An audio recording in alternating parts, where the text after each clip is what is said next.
Hello,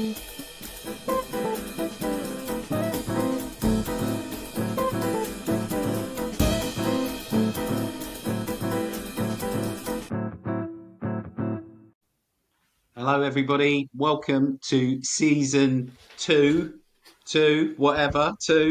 of Just About Managing podcast.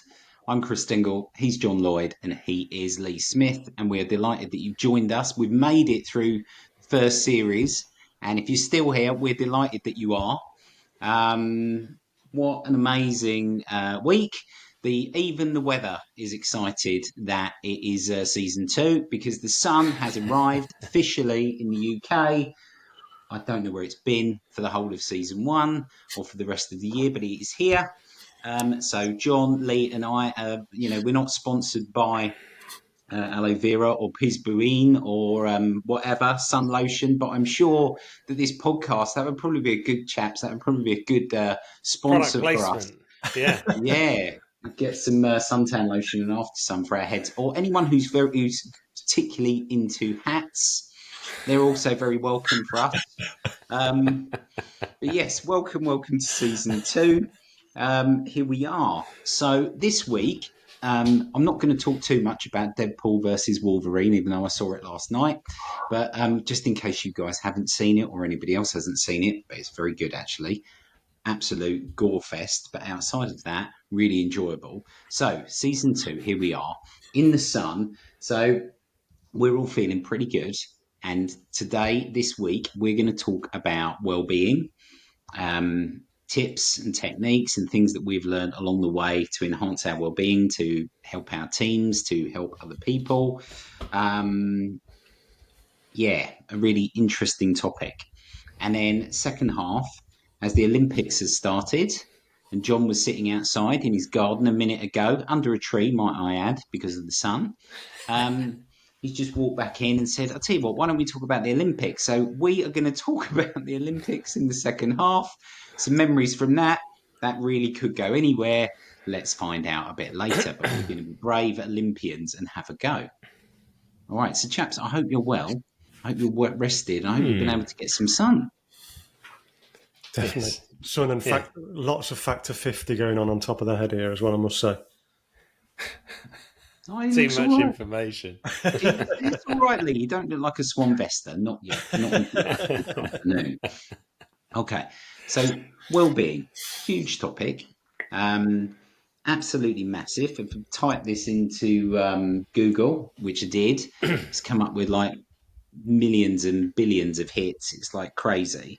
But I thought I'd just start with a personal reflection around well-being from me. I mentioned in season 1 that I am part of a men's group through Metal. So Metal is a new men's app. It's related to men's mental health. It's started by Bear Grylls and this chap Neil, who is a TV producer, who's produced things like The Undateables and The Apprentice and other things. And in season 1, I'd been to a men's group. It was the first one I'd ever done. And it was really insightful. So that is now continuing. Okay, so the first one of them is tomorrow night. And then that's going to roll on and on over the next coming months, all the way out till Christmas. So it's going to be fascinating. I'll bring back any insights and tidbits from that I can. But the most important thing that I've probably learned from those sessions is that the importance in terms of personal well-being of connection with people, connection with individuals, and the importance to be vulnerable and to talk about what you're going through. It's been really insightful for me. I'm obviously not going to share too many personal stories, and definitely not any from anybody else in that group, but it has been a really rewarding experience, and actually sitting there and being part of something where you can see growth and support with other people and through other people. It's just been a fascinating thing for me. I mean, it's not one of my strengths, listening, as I've mentioned before on here, but it is something that I want to get better at. And I'm really grateful to anyone on this podcast or anyone who's worked with me or helped me over my career for listening and for encouraging me to like not bottle stuff up historically. Right. So one of the big things that I've learned from that men's group is just the power of the group. Yeah. Wow. Fascinating stuff. And so I'm really pleased that that's continuing. And like I said, I'll bring some more tips and techniques from that. So I guess the main tip from that is if you're not talking to people, then you probably should. They'll definitely tell you to stop, right, when you've been talking too much, but that's okay. Talking is the start, right? And absolutely, I think that's been really fascinating for me. Yeah, never done that before, but really glad I am. good. And going to the groups, Chris, have you found actually the way after the groups, the way that you actually kind of process and digest, your thought process subsequent to talking to people, has that changed in terms of how you think and process about where you're at? Is it prompting different behaviors? I think it's a bit like, a bit like a pressure cooker, right? Where you kind of got this kind of like steam kind of like building up, but you can't really see it because it's inside your head or inside your body, building up that tension. So I think by being able to release that valve, what that's enabled me to do is be more calm and to talk to other people in like, to be frank, a nicer way. And what that's meant is I've just got more mental capacity to be able to process stuff, right? Rather than kind of just putting more things into the same dish and expecting it all still to work. So I think it's made a very big difference on that. A bit like, if you go for a walk or, change state and go and see something nice or, spend time with other people. It's like really been very interesting and it just calms you down and just gives you more capacity, I guess, because you've created some of that capacity in certainly in my head. A lot of the challenges are really around the things that you can't see, aren't they? Yeah, absolutely. Yeah. It's funny. I've in actually during the course of us starting the podcast, through one of the clients that I work with, and they got involved. There's a nationwide charity which is called Lighthouse, and Lighthouse focuses principally on the construction industry, and it's there for a number of reasons. But ultimately, it's about supporting the workers in that industry, and they do a lot around well-being, mental health, right through to providing elements of financial assistance if workers actually suffer from an injury, etc. So it's quite a broad church, but actually a lot of their focus and a lot of the public work you'll see is around wellness, mental health, and I think and exactly to your point, Chris, is actually getting people on sites to talk to each other,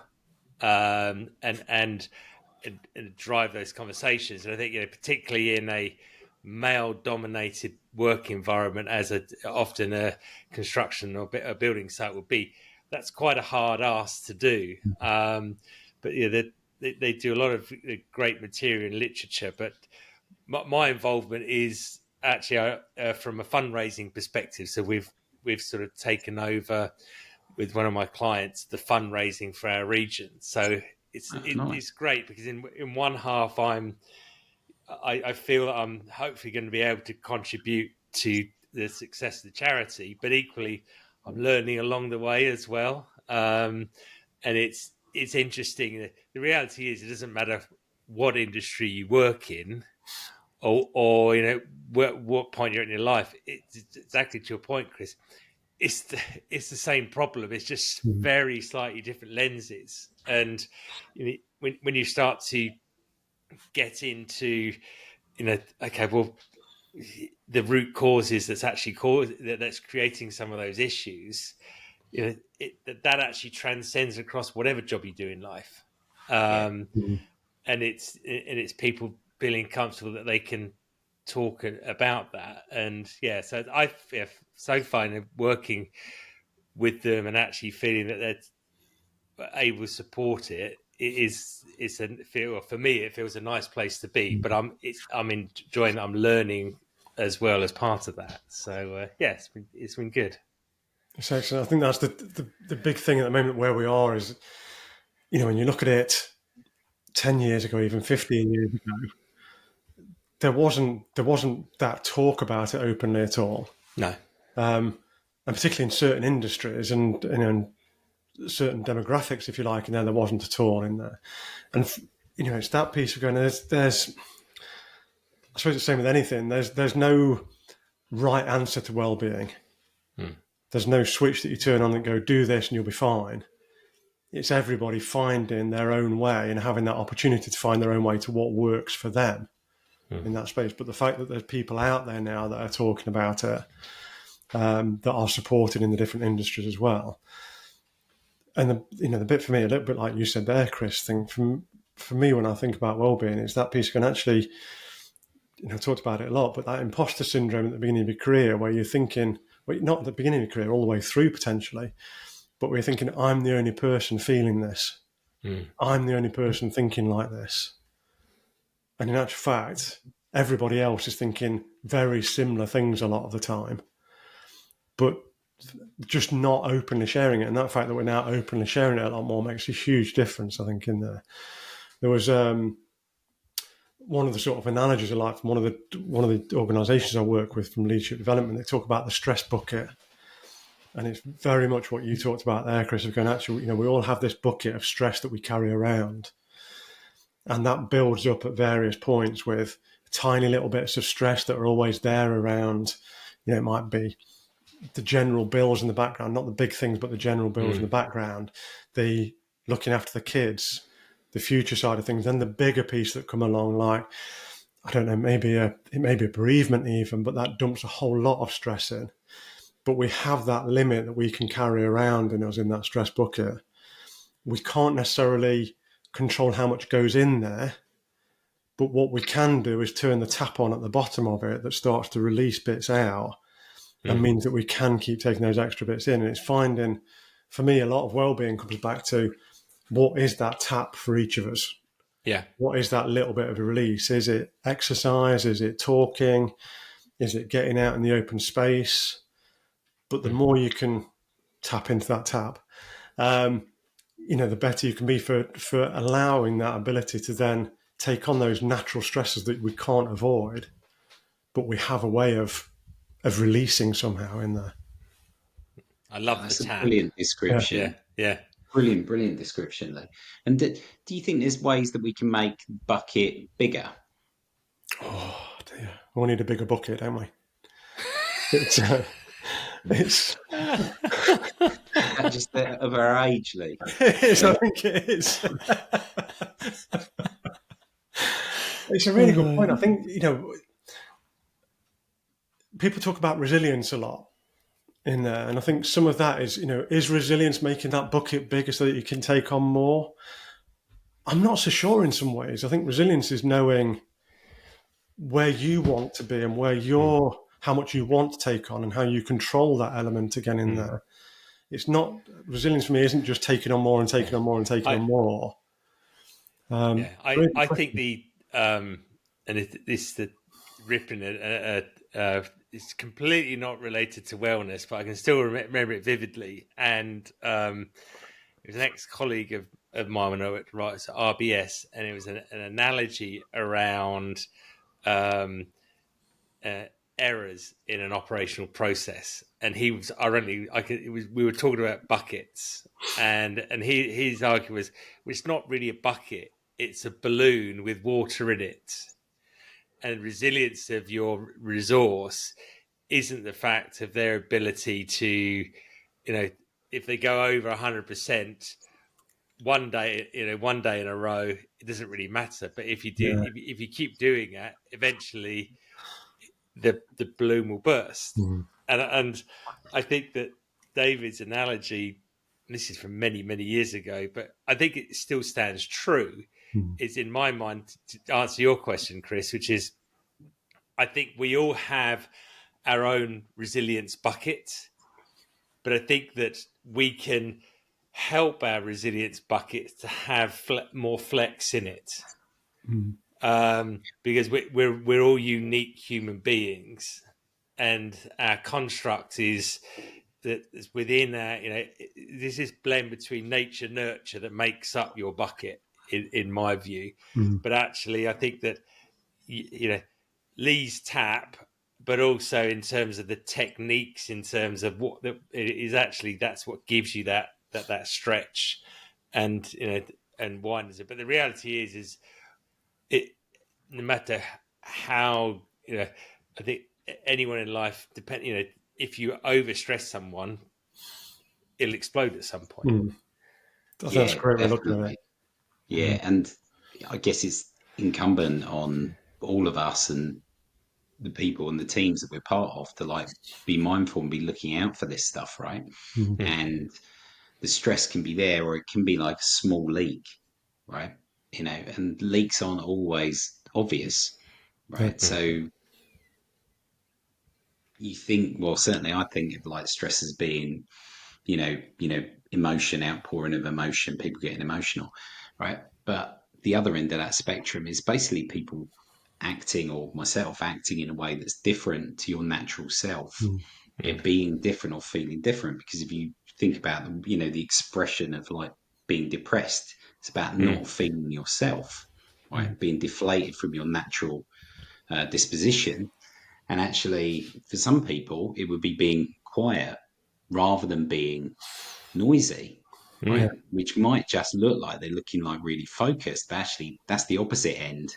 And actually that's the hole in the bucket with the kind of like impact kind of like Yeah. dripping out. So being able to look out for those tells are really interesting. Yeah. Yeah, and incredibly difficult. I think I think you guys are right. Like, I think it's more around there is flex there, but if you do that too long, it's going to explode like the balloon. And that tap's interesting, right? So um, you might need to be able to, the skill is maybe not the bucket and making it bigger, it's about putting more taps in so you can pour Yeah. more stuff in if you choose to. And the more Gives taps you more are release. around the skill, aren't they? Yeah. Right? Because it's just, so I remember taking a job in India, and I loved the job, but it was quite stressy because we had a lot to do, and I was demanding around the expectation on myself of what I wanted to be able to achieve in that role. Um, but one of the things that I thought I needed to be better at was being able to switch off and switch on. And there would be a car, and I'd be driven to the office and then come back again. And the Indian roads are in themselves quite stressful, because you kind of like, you're either fully on or you're fully not on, right? So you drive down the road and there's like a cage load of chickens stacked on top of each other, people pushing carts down the middle of the road, a bike driving at you. It's insane. However, within that moment, what I was able to do is I started to listen to mindfulness apps on that journey, and they really started to help. That's where I started to experience more the benefits of stuff like breath work, meditation, and an introduction to those things. Now, these are a lot more common, and these are one of the techniques that they talk about a lot in metal, is around different breaths and what it does, and the ability to turn on and off different bits of your physiological body are really important. So it's not just in the stressful situation, but actually learning how to do that, like in advance. So if you want to be, an Olympian, kind of like running a marathon, you can't just like go from like zero to like running that amount. You need to build that up as you go, like incremental gains, like we've spoken about before. Um, so I think, yeah, really, personally, that bucket analogy, Lee, I think that's a winner. Yeah. Winner, winner, chicken dinner. It is. Yeah. I think buckets and taps. Going back to my lighthouse charities. We're doing a fundraising dinner in September, and as the nominated chairperson, I have to do a speech, and I have to say, it's fair to say, I've been shitting myself a bit about it, because standing up in front of people from an industry that I'm still learning a lot of was kind of filling me with dread.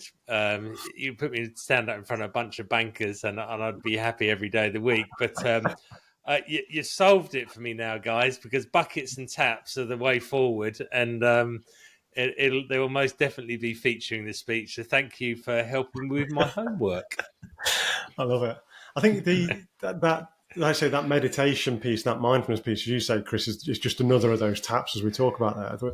One thing that you touched on earlier, Chris, well, that I think is spot on as a manager or leader, particularly, is knowing your team and therefore being able to support them appropriately, because everybody's stress and resilience and need for that tap to be turned on is going to be very different.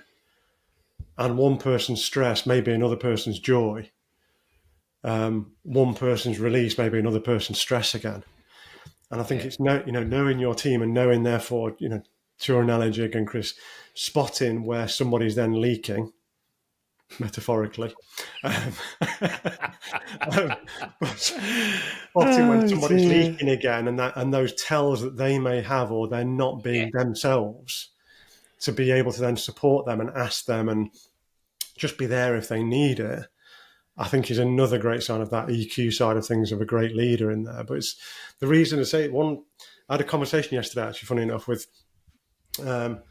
somebody who said to me they were thinking about whether to take a new role somewhere, or they were a qualified accredited coach like ourselves, whether to go into coaching.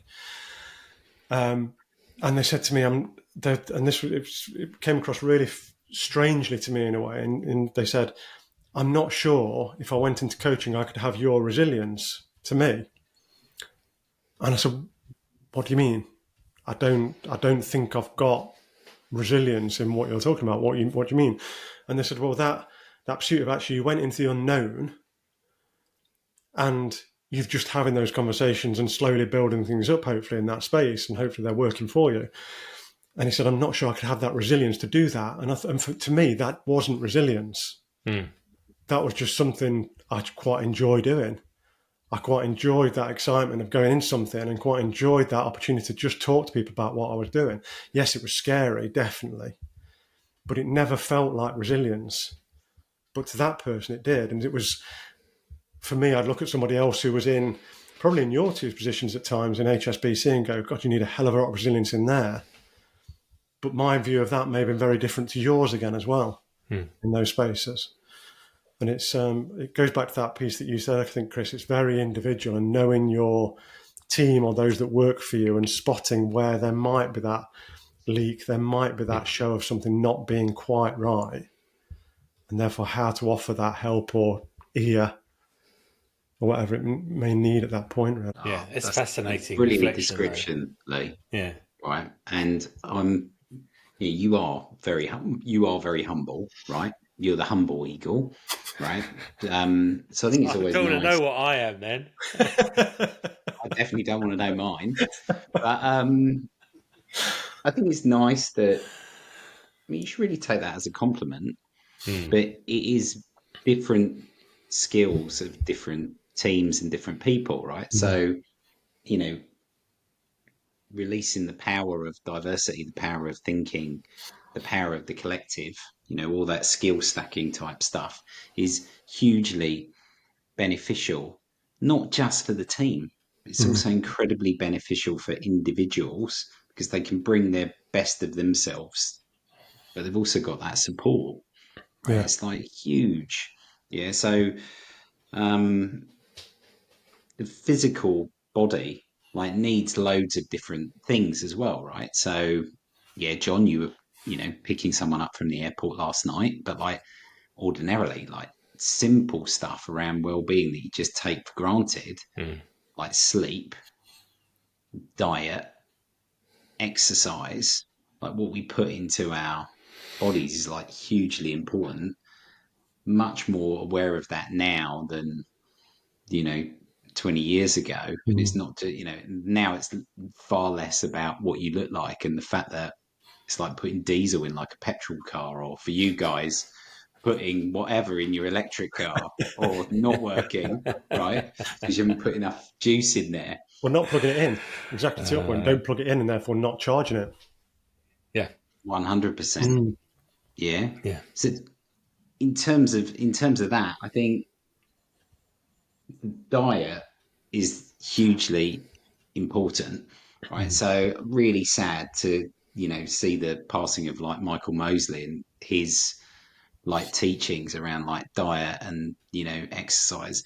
Um, we in this household eat a lot of the recipes from like that him and his wife. It's changed a lot, in terms of from carrying around less timber. That's a good thing, right? And yeah, really sad to see him go. Went to one of his speeches. Actually, it was obviously his last tour, sadly, and Mm. that was in the Barbican, and that was talking about, you know, actually within that, the fact that yeah, food is one thing, but there is a point there also around your well-being. Around you, it's not just around your comfort zone. For you to feel contentment, fulfillment, you do Mm. need to have some of that stretch as well. So Mm. he was enjoying delivering those speeches, and so was his wife. But you could tell they were quite nervous. But that was quite endearing to see even someone as learned as that Yeah. was still prepared to put himself through that growth spurt and that that stretch, but with that right supportive environment because they had each other, right? So it was really fascinating to kind of like go on those journeys. So if you're going on one of those journeys that's like a bit scary or stretchy or whatever, having that support team in place is like another really key thing, whether that be inside work, whether that be outside work, both. But we've all known and found and worked with different people from like who are brilliant at different things. Getting coaching from them, mentoring from them, but also having a laugh and being friends. Mm. It's like huge. It's like massive. Yeah, I mean, Lee, you've mentioned John, you as well, right? This is great. It's great for me. I hope you guys listening in are still enjoying it. But like, this is all part of what makes the world go round. Mm. Yeah. Yes. The other piece, and this is just from my personal perspective, has come out in a number of coaching sessions recently, and in different industries actually. But there's a theme there, and again, I'd be interested to know what yourselves were like with this. But the one piece of wellbeing I really struggled with was work-life balance. To me, was about time. Yeah. So that was the bit that I challenged. Not from, and it wasn't the organisation's problem. This was my problem. Is that I struggled to create boundaries for myself at work, particularly with working from home a lot. So Mm. because of various situations at home and things, I worked from home a lot for a majority of the time for probably about 10 years, maybe doing 2 days in the office, 3 days in the office. Um, and that was great in some respects, but it meant the boundaries blurred with regard to when does work stop and life start. And particularly what really helped me was being in a separate building to the house, if you like, to work in. So it was like walking into another office in there. But I still blurred those lines a lot myself. And therefore I would often have dinner, then go and sit in front of the TV with Marie watching something, and I'd still be on the laptop filling in the latest fire drill or whatever it may have come. Probably something from John that says you need to finish it by tomorrow, I'm sure. I'm kidding. But but that would be a challenge I had, in that I'd struggle to create those boundaries of going, right, I'm going to start at this time and finish at this time. And if I need to do extra this time, I'm going to compartmentalise it. And that's come out a lot in a lot of coaching sessions recently, is that, particularly with work from home piece again, what are your boundaries that you want to put in place? Not what the organisation wants you to do, but what do you want to put in place to therefore create a habit and a pattern that works for you? And it's now in a similar way. We talked about it, Chris, last week. We mentioned it on the podcast again. Is now the environment I'm in, I'm loving it, but there's no focused work time and focused off time. Mm. It's just all a little bit of up and down, which is great at times, but I need to get more structure in there again. So it's something, again, for me, well-being wise, for me, I still need to keep that focus on what are my boundaries that I want to impose on myself to get me in the best place going forward. Yeah, I have to admit, me taking on this interim role, nearly will be a month next week, and being back into that routine of there's a defined set of days that I'm doing that job, and I know that during those days it pretty much takes out the entire day. That actually it mentally does put you in a different place in terms of that compartmentalization. I know it's more of a pain for you guys because there's me saying, "Oh, I can't do that day, can't do that day to record podcasts and stuff." But actually, there is more of a switch, and one of my main reflections is um, productivity. I think that when you're in that slightly more blurred space of, so I'm doing a coaching call then, and then I'm going to be, I've got to read this, or I've got to write that, and then I'm going to go and do some family stuff, and it all kind of blurs, and I think the time stretches out. And yes, I kind of feel there's elements of me that's kind of, I've become more productive, not just with work stuff, but some of my personal stuff, because actually I know, right, I've got to do that then. And it's been a really interesting reflection just to see that in my own behaviours, in terms of, okay, right, the muscle memory kicks back in. And I think the first few weeks, it was my bucket was filling up, and I think some of that was the environment I was going into. Some of it was anxiety enforced upon myself to perform. Some of that was just wasn't used to working that hard for a while, and I'm whacking the taps in now as quick as I can, Lee. I'm gonna have to go back to Screwfix and get a few more, I think. But it's. I think that we all, again, some of my reflections from when I've been coaching people around this is actually in life we all become victims of this routine, and I think hats off to you, Chris, for making that step change and doing the workshops, and but a lot of us just keep going and we don't look to try and think about, okay, what is the tap? What can I do something different? And I think that's the sort of the challenge I would pose to people listening is go and find your next tap. Yeah, very good. The whole thing around productivity is just important, right? And just stretching the time. So I think this is this is a huge topic in like corporate life and everywhere else these days, right? Particularly because we've now got that work from home, work from the office kind of like blur post COVID. I think this is a real life thing. And, anyone who's out there listening in, please, if you've got comments or thoughts around, what's made you more productive or your teams or how you create great engagement and the ability to switch on and off, we'd love to hear from you. About how you've made that work. This is clearly a topic that we could probably run with, but even Dorothy on a massive run will now nearly be coming across the wobbly bridge. So I'm going to call time on like first bit of the podcast. So thank you guys for all that feedback. That's just like brilliant. So please stick around for the second half. We're going to talk about a memory or something to do with the Olympics, whatever popped out of John's head underneath the apple tree a minute ago. So we'll see you in the second half.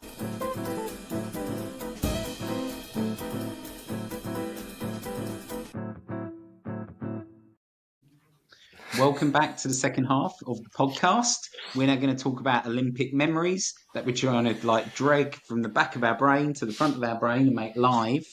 I'm just going to mention one off the bat for me for when I was in KL. Okay, so this was at the time of the 2012 Olympics in London, and in that summer, the summer before, my family and I had picked up sticks from London, and we were now living in Kuala Lumpur. The boys were 5 and 3 at the time, and one of my best mates and his family came over to see us. It was our kind of like first visit. And the Olympics are obviously at a very different time of the day if you're in KL. All right, so KL is in the winter 8 hours difference, and in the summer it's 7 hours different from the UK.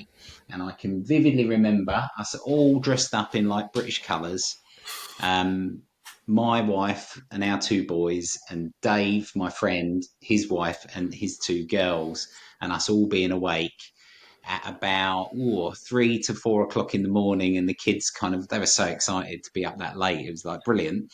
Watching the opening ceremony of London 2012. Yeah, and if I close my eyes and I think about it now, it was just like such a magical time. And John, you remember that flat? Mm. That was a really good space to have that like opening thing, because it had like the world's biggest sofa. It was like massive. It was absolutely enormous. It was about the size of about four sofas in one, which for that moment was like brilliant. So that's definitely like a really like happy memory for like me. And you'd be down at the other end going, "Does anyone want another drink?" From one end of the sofa down to the other end. It was like mad. But yeah, what like special times. And I'm really lucky, guys, because Dave, my friend, he lives out of everywhere we could have gone when we were back in the UK. He lives about 20 minutes up the road from where we are. Excellent. What an Wow. amazing coincidence. I just thank the gods that are out there, the kind of like looking after us and looking after that friendship. So I get to see him more now than kind of like ever done. It's like really, really Brilliant. cool. Yeah, it's good. Nice. Yeah. Love it. So mine was. I want to talk about Olympic legacy, and so I went many years ago. Went on a business trip to Athens, and this was post the centenary Olympic Games would have been. Yeah. So it was probably, I would say, 2005, I reckon. And I was shocked that the taxi taking me from the airport to the office, and literally there was like abandoned swimming pools, just like fenced off areas, a Harris fencing where there was various Olympic events would have been held, and they're just literally in a matter of years were going to rack and ruin. And I think one of the things that fills me with a lot of pride is the Olympic legacy from the UK, or GB, I should say, was that obviously the Olympics was held in London and Stratford, and how that area has evolved post Olympics and even the run up to it is just astounding. And it's the fact that you go there today and you can still walk through all the parks and they're beautiful. It's a great place to go, and you can go and watch everything from netball to basketball there to, unfortunately, if you're a West Ham fan, you can watch football, but me being a non-football fan, I'd probably gloss over that one. But you've still got the velodrome there, swimming, and it's always a buzz. And I think the other element which makes you really proud as well is that so often in the Olympics, you see the countries, they kind of spike in terms of performance for the hosting country, and then it kind of drops down. And I think our the drive and determination from our athletes and para athletes to continue to grow and evolve shows no bounds. And for a relatively small country, I think we do punch above our weight, and that makes me feel very proud. Oh, Very yeah, well really put. good. That's pretty amazing, that park, isn't it, guys? Right at Stratford. And yeah, you can even, rent bikes, go around the velodrome. You can ride bikes around that. Can you? And yeah, you can. And you can go on the mountain bike course, and you can go on like the whitewater raft, on the like canoe stuff. You can do all of that. I've done the canoe, yeah. Yeah, yeah. So never say never. Lycra Eagles for like the end of season 2. No one Yeah, will want to see that. We'll definitely have to say be never. cameras Definitely off. Definitely say not. never. Yeah. Yeah. Yeah. Cameras off for that one, Yeah. definitely. I think that's a brilliant point on a legacy piece, because, like you say, it is that it's one thing we did very well, I think, through that period, as you say, John, was it was the repurposing of the Olympic Stadium for West Ham, etc. I can't. I'm sure there has been things, but it doesn't feel like anything that we did for those Olympics went to waste beyond the Olympics. So I think it's a brilliant aspect about legacy and how they use it, and where other countries haven't done. And it almost feels like at the moment in that space, you look at the Commonwealth Games, nobody wants it now because it's going to cost too much to produce it, to host it. Yeah.